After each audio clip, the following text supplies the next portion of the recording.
This video is going to illustrate how raising the class size average is detrimental to student program in secondary school. In early February, students in grade 8 through 11 submit option sheets for courses for the following year. Those choices are then distributed to show the interest for each course in the school. Class building then occurs. This is where the average class size is very important in determining what courses will run in the next school year and at what size. In Ontario, every student must take 4 credits in English. In this school, the most popular grade 9 English is the academic version. Here we have 110 students requesting the course. Other students may be choosing the applied grade 9 English. This school can offer this course in 4 class sections, 3 classes of 28 and 1 of 26. The school would note that 26 is below the allowed average, so the gap would have to be made up somewhere else. Or, the school can offer only 3 class sections, 2 classes of 37 and 1 at 36. These are extremely large classes. Let's now look at grade 10 transportation. This was called auto when I went to school. It shows that 56 students are interested in taking the course. Since there are 56 students, that is 28 students per course. Perfect. Except that having courses with machinery pose a safety hazard if there are over 20 students.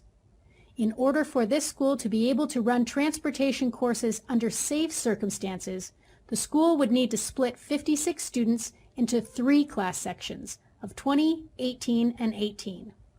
These are all well below the 28 student class size average mandate. Finally, let's look at workplace math.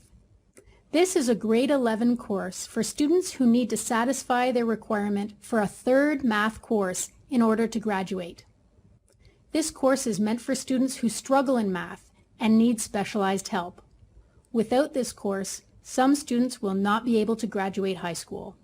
12 students is well below the needed 28 student class size average. The 16 student gap will have to be absorbed in other courses to make the mandated average achievable. Let's look at these 3 courses together as an example of calculating the class size average. Transportation courses, because of their safety issues, are set to be 20, 18, and 18. Workplace math is 12 students, and grade 9 academic English is at 28, 28, 28, and 26. That brings us to a total of 178 students, and since there are 8 classes, we divide by 8 to find the average. 22.25 is too low. This is unacceptable with the 28 student class size average mandate. The school goes back to the drawing board. An option we looked at earlier was to reduce English by 1 class, going from 4 classes to 3 classes. The enrollment is very high at 37, 37, and 36 students. When the class section is removed, the class size average is raised by some, but not enough. The school, in order to meet the 28 student class size average, will now look to cut courses. Cutting the course with the lowest enrollment provides the biggest gain in class size average. So workplace math will not be running at this school next year.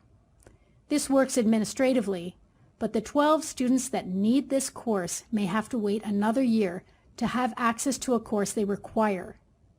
If there are only a few more students the next year who need it, the class will still be at risk. The point of this short video was to explain the programming pressures in secondary schools with the proposed 28 student class size average.